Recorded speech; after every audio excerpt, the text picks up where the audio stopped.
et bienvenue dans un Serial Causeur spécial bilan Sérimania. On vous dit tout ce qui s'est passé cette semaine pendant le festival Sérimania, la 6e édition.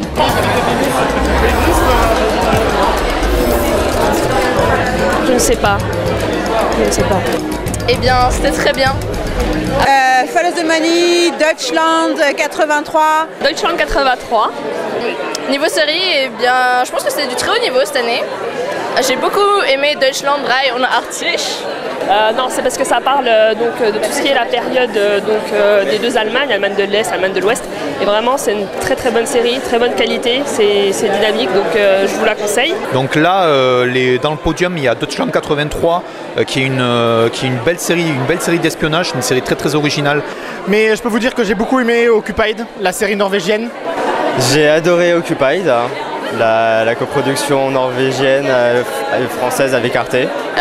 Occupied, c'est vraiment très bien, donc regardez Arte quand ça sera diffusé. C'est très prometteur et je veux pas trop en parler pour pas trop raconter le pitch, mais franchement, ça se passe dans un futur proche où la Norvège décide de ne plus produire de gaz et de pétrole et du coup le pays subit des pressions de l'Europe et de la Russie. Et c'est très bien traité, les acteurs sont excellents. Et j'ai qu'une hâte, c'est de voir la suite. Je me suis tapé les 4 heures là et je me serais bien tapé encore un 5e épisode. C'est Jord Scott, beaucoup aimé Occupied, dont je sors là justement, Olive Kittredge. Mon coup de cœur, c'est la série suisse Station Horizon, où tous les personnages sont super attachants et l'histoire elle est géniale et je pensais regarder un seul épisode et j'ai pas pu m'arrêter, donc j'attends la suite. Vraiment éclaté, à vraiment la dernière série que je pense visionner du festival, c'est-à-dire Station Horizon, qui est une des premières productions originales de la RTS, qui est absolument hallucinante, une tranche d'Americana absolument démente. Station Horizon, même si j'étais un petit peu déçu, parce qu'il y avait beaucoup de buzz autour de la série au moment de sa diffusion en Suisse et j'étais un petit peu déçu. Très bien pensé, très bien dialogué, très drôle, très touchante, très bien castée aussi.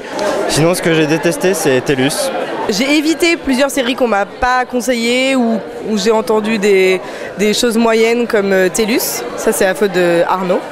Le sujet est intéressant sur l'écologie, mais c'est très mal exécuté, très mal traité. Les acteurs sont pas terribles. Et puis franchement, où est l'intérêt de foutre l'actrice à poil 15 secondes après le début du pilote, alors que bon, cette année le festival c'était autour des femmes et bah là ça servait strictement à rien. En gros, les Scandinaves, les Nordiques et les Israéliens, comme tous les ans, c'est un peu toujours pareil. Après, je regarde pas trop les trucs américains, australiens, anglais quand je suis à Sérimania parce que c'est l'occasion de voir des séries qu'on n'a pas l'occasion de voir ailleurs. Moi j'ai trouvé la porte du Est très bien choisie, surtout pour les gens qui n'ont pas Netflix ou pour le plus grand public peut-être qui veut découvrir des séries comme Daredevil sur grand écran. La meilleure partie c'était de voir Matthew Weiner. La pire partie c'était qu'il a refusé de m'adopter. La déception, moi si j'ai une déception, je ne sais pas si j'ai le droit d'en parler, mais c'est une masterclass qui s'est vraiment pas bien passée. Donc ça je voudrais juste le souligner parce que c'est quand même dommage. Sur une super série, donc Vie à faire avec Agaï Lévy, très mauvais retour sur la rencontre. Donc. Alors, la problématique du polar, par exemple, c'est que j'en ai un peu ras la casquette des corps de gens morts. J'ai un peu l'impression que toutes les séries ont des morts et à un moment, c'est pesant. Par contre, sur les femmes, je me demandais comment ils allaient le traiter. Et autant sur les séries qu'ils ont montrées, c'était intéressant, mais c'est un peu le cas tous les ans. Autant j'ai beaucoup aimé les conférences. Non, c'est vrai que le thème de cette année sur la féminité était très bien amené et très bien. On a pu voir de beaux exemples de séries. La conférence d'Iris Bray était vraiment exceptionnelle, donc à rattraper, à voir sur le site internet de Sérimania. J'ai choisi l'extrait suivant parce que j'ai trouvé qu'il allait assez bien avec l'extrait de Masters of Sex, parce que quelque part, il pose la même question. Ça va être un extrait de Girls. Et après cet extrait, j'aimerais finalement qu'on réfléchisse à trois questions. Comment est-ce que dans cet extrait, on parle du plaisir féminin ? Comment est-ce qu'on l'atteint, si on y arrive? Et finalement, comment est-ce qu'on le montre? Pour les femmes en série, j'ai seulement assisté à la conférence de la représentation des sexualités féminines à la télévision. Et c'était extrêmement intéressant. Surtout la conférence d'Iris Bray et la conférence sur les clichés de femmes flics, parce que c'est des conférences très très différentes sur des... ça ouvre la discussion et je pense que Série Mania c'est là pour qu'on se parle les uns et les autres. Bien sûr voir des séries, mais c'est là où il y a des fans, des blogueurs et des critiques qui se rencontrent et qui peuvent parler. Et ce serait bien de parler de ces sujets-là aussi et pas d'être juste je suis fan ou je suis pas fan ou j'ai détesté. Mais de discuter qu'est-ce que ça dit sur le monde, qu'est-ce que ça dit sur les femmes, sur les flics. Je trouve que c'est vraiment l'endroit idéal pour le faire et je suis contente qu'ils le fassent. Alors moi je cherche pas spécialement les femmes dans les séries, je cherche juste des séries de qualité. Donc que ce soit des séries avec des hommes, des femmes, ça me va. Je suis pas pour le féminisme dans les séries, je suis pour des bonnes séries.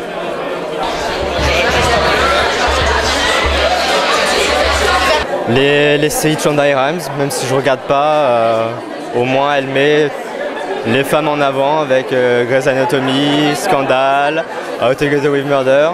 L'un des principaux problèmes aussi a été que Buffy n'a pas été citée du festival. À Buffy. Une grande fanatique de Buffy contre les vampires, donc voilà, Buffy avant tout. Broad City aussi aurait dû être citée. Et donc je pense que c'est un regret que j'ai quant aux représentations des femmes dans les séries aujourd'hui. Broad City pour moi devrait venir en premier. The Good Wife avec Alicia Florrick que j'adore.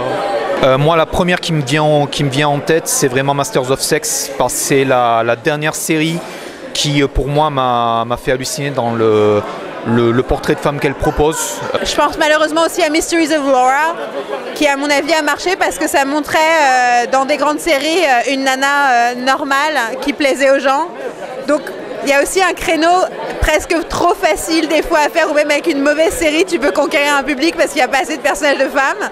Je peux vous conseiller de regarder Master of Sex, qui fait partie de la thématique et qui propose un personnage... le personnage de Virginia Johnson qui est vraiment exceptionnel. Je vais me dire, de nos jours, Girls bien sûr, mais moi je pense à VIP. Je vais peut-être faire mon snobinard, mais je pense que je vais dire Murphy Brown en fait.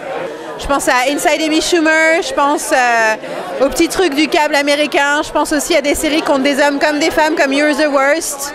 On parle beaucoup des drames, on parle beaucoup en femmes dans série, on parle peut-être beaucoup de des séries jalons, des Buffy contre les vampires, des choses comme ça, mais peut-être les séries conçues autour de personnages féminins se tiennent tout autant en fait. Donc moi en Masters of Sex, Murphy Brown et les Golden Girls, je pense que ça représente bien la thématique en fait. Mais pas que, Gilmore Girls, c'est un très joli portrait de mère et de fille, et pas seulement la mère Lorelai, mais la mère de Lorelai, qui est un portrait très touchant. Après, il y en a un milliard, Veronica Mars bien sûr.